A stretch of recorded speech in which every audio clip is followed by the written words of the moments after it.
بنتكلم عن العلاقة جوه البيت. نفترض ان العلاقة جوه البيت ابتدت ان هي تاخد شكل الانفصال بين الزوجين، وده يعني تعتبر عادة نسبة كبيرة جدا مطلقين وممكن عايشين مع بعض في حين ان هم منفصلين اساسا جوه البيت مع بعض. انا بتكلم بقى في النقطة هنا اللي هم منفصلين وعايشين مع بعض جوه البيت. بتقولك لا انا عايزة اعيش عشان خاطر الاولاد.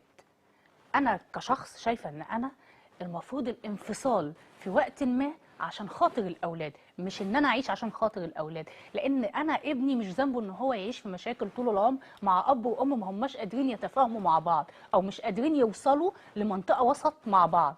فبكده يا اما البنت هتطلع معقده يا اما الولد هيطلع مش سوي. فانا بقول ان الانفصال في الوقت ده يفضل، بحيث ان الاولاد يبقوا اسوياء. ما بعد الانفصال المفروض ايه على الام؟ ان هي او لو الاولاد مع الاب او مع الايه او مع الام، المفروض ان هي تقوي العلاقات ما بينهم وبين اهل ابوهم او اهل الاب، او هو يقوي العلاقه ما بين الابناء وما بين ايه امهم. في ناس الظاهر عندنا من كتر المشاكل بيعملوا فجوه كبيره جدا جدا جدا بين اهل الزوج والابناء او بين الزوج وابنائه. فاتفضلي حضرتك ونشرح الموضوع ده كده ايه مع بعض. طيب انا يعني ممكن انا ليا راي مخالف شويه لحضرتك. ان انا شايفه لو في ناس منفصله جوه البيت، انا بحاول بقدر الامكان يعني باقصى جهد بدام انا الانسان ده تقبلته في يوم من الايام وما بكرهوش وان هو ما بيهنيش ولا بيضربني، يعني في حاجات كده في ثوابت معاها انا معاكي في الانفصال. لكن لو هو بس مجرد اختلاف في الراي ومشاكل الحياه هي اللي ادت ان احنا فعلا بقى كل واحد فينا قاعد زي جزيره منعزله، لا انا من رايي ان احنا نعمل مصالحه ومصارحه ونحاول احنا الاثنين ننجح العلاقه دي وما نخربش البيت ده الا يعني لما تكون استنفذنا كل الحلول.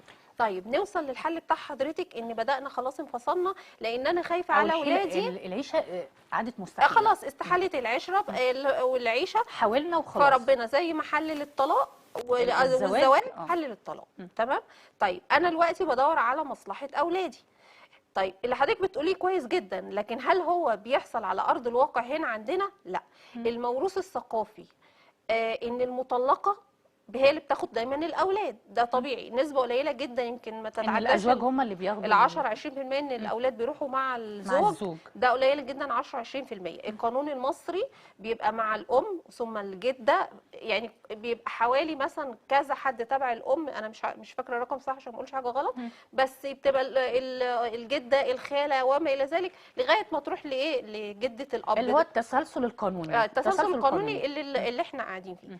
فطبعا استحاله ان الاب ياخد الاولاد بسهوله، فبيبقوا مع. طيب انا اعمل ايه بقى؟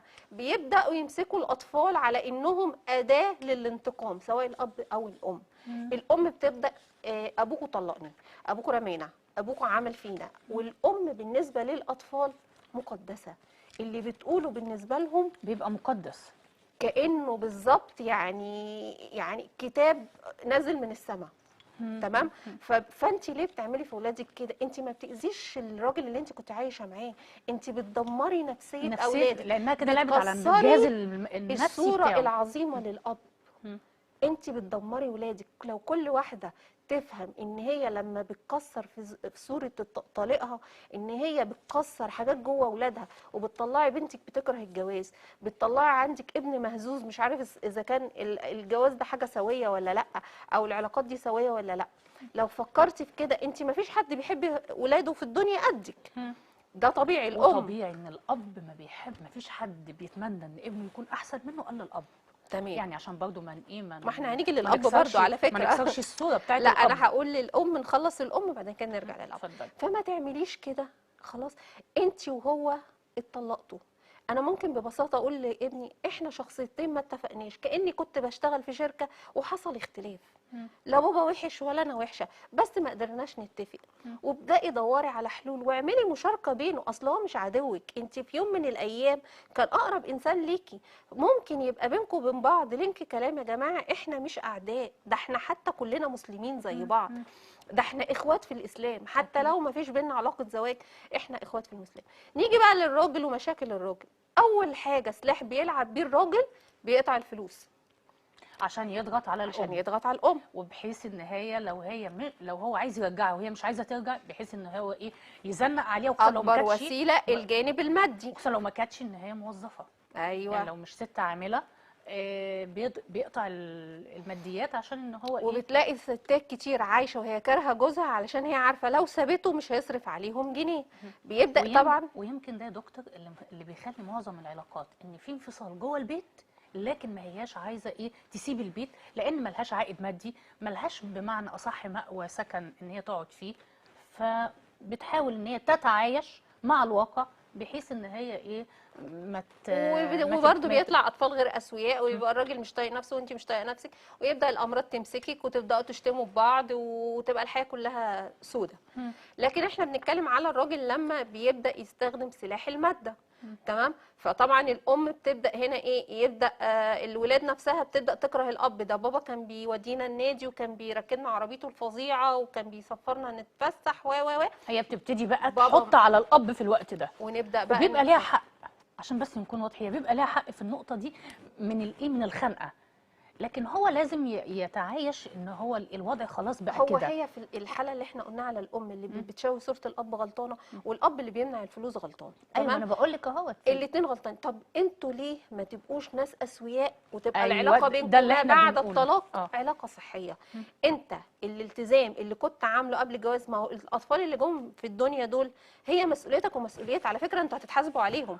انت مش هتتحاسب ان ده باباك وده مامتك، لكن هتتحاسب ان انت جبت الابن او الابنه ديت للدنيا ومسؤول عنه ومسؤولين عنهم.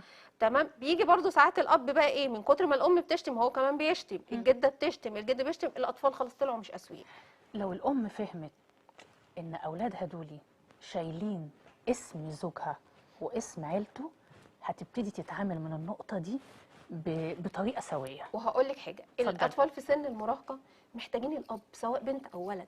انت بتعرفي تربي وانت ب 100 راجل، لكن لو ربنا سبحانه وتعالى كان خلق الست تعرف تجيب ولاد من نفسها كده، يعني تكاثر ذاتي، او الراجل كان يعرف يعمل تكاثر ذاتي لوحده، كان ربنا عملها. هي كانت سهله على ربنا سبحانه وتعالى، لكن هو ربنا خلى الطفل يجي من ام واب لانه محتاج الاثنين، محتاج حنان الام ومحتاج حكمه الاب.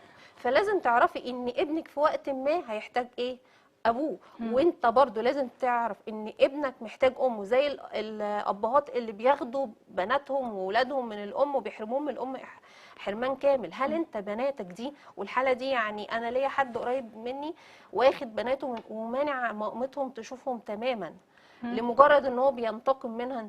البنات دي هل هتطلع اسوياء؟ استحاله. لان طبعاً. انت حرمتهم من حنان الام. فيعني الواحد بيشوف مشاكل كتير وبتعرض عليه مشاكل كتير من الحكايه دي، واللي غلطان في المنظومه ديت واللي مقهور واللي مظلوم هو الابناء. الابناء. فكر في ابنك وفكري في ابنك، انتوا اكتر اتنين بتحبوهم، اجعلوا بينكم وبين بعض حتى لو خلاص العشره استحالت بينكم، اعملوا جو علاقه صحيه علشان خاطر الاطفال دول.